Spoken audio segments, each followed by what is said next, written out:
Hi, my name is George, and I wanted to talk to you about something that happened to me recently that changed my life. You see, I've always considered myself to be a good Christian. I go to church, I read the Bible, I pray. Well, I talk to God anyway. But that's not exactly the same thing as I was soon to discover. You see, the question isn't, do you talk to God? The question is, do you listen to God? Let me put it like this. What if you were to talk to your friends the way you talk to God? What if they were to talk that way to you? Let me show you what I mean. Well, it's almost time. I wonder if I got everything. I got drinks, I got chips, I got music, and the party starts to die down. Pictionary. Yeah, that's what I'm talking about. Good food, good friends, good times. Oh, they're here. Steve, come on in. Good evening, George. Thank you for inviting me, George. You have a lovely home, George. Thank you, George. Oh, you're welcome, Steve. I just want to say, George, I really appreciate you having me over, George. Thank you, George. You're welcome. Thank you, George. You're welcome, Steve. Thank you, George. That's the doorbell. You have a lovely home, George. Thank you. I need to... Bill, Becky, come on in. Steve's here. Thank you, George. Hey, George, how you doing, buddy? Can you get me something to drink? It's a scooter out there. Sure. Why don't we just... Never mind that. I need to talk to you right now. I'm in big trouble. Again? Becky, why is it the only time you want to talk to me is when you're in trouble? I know, but I really need your help this time, George. If you get me out of this, I swear I will never get in trouble again. I don't know, Becky. George, drink! And can you give me something to eat? I'm famished. Excuse me, Becky. Howard, Susan, man, am I glad you guys are here. I thank thee, O George, for thy gracious invitation to sup with thee.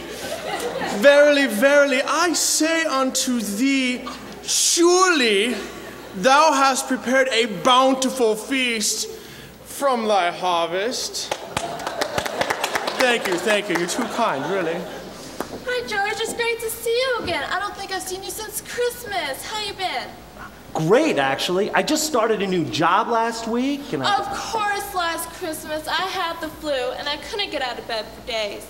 I stared at the ceiling the whole time. I wonder if I ever fix that crack. Maybe if I painted the walls a light blue. I'm fine. Thanks for asking. Say, George, can I borrow 50 bucks? What? I'm a little behind, you know how it is. And I never got that drink from you either, buddy. George, I need help. If you don't help me now, I don't know what I'll do. Oh, what blessing it be to gather in good company and partake of the festive warmth and generosity of George. Thank you, George. George, you have a lovely home, George. Really appreciate you having me over, George. Thank you, George. But if I moved the bookcase, I would have to get a picture or something to go there. And I'll need a new car. A new automobile for William. Glorious day. Thank you, George. I need to put my car in the shop. Just give me 50 bucks. George, thank you, George. George, you have a lovely home, George. Thank you, George. Stop! Just stop it, okay? I mean, what is wrong with you people? It seems like you only want me to do stuff for you, and you only want to talk to me when you're in trouble, and you only want other people to hear your fancy words, and you're so distracted that you don't even realize I'm talking to you. Huh? Did you say something, George? And Rain Man over here just keeps saying the same thing over and over. George. I mean, you don't even mean half the things you say in the first place. George, And stop using my name every 5 seconds like it's a comma or something. Sorry, George. I mean, sorry. Can't you see what you're doing to our relationship? I mean, how can we even have a relationship if we can't talk to each other? And that's when it hit me. I mean, it was almost like I could hear God saying, now you know how I feel. Right then, I realized that all the mind-wandering, flowery speech-making, and selfish favor-asking that I called prayer was actually hurting my relationship with God. I was missing out on one of the best things there is about knowing God, listening to Him. Right then, my prayer life changed forever.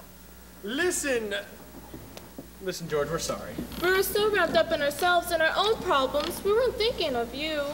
What can you say, little guy? Can you forgive us? Well, actually, I should be apologizing to you guys. Apologize to us? What for? For kicking the snot out of you at Pictionary. Come on, let's play.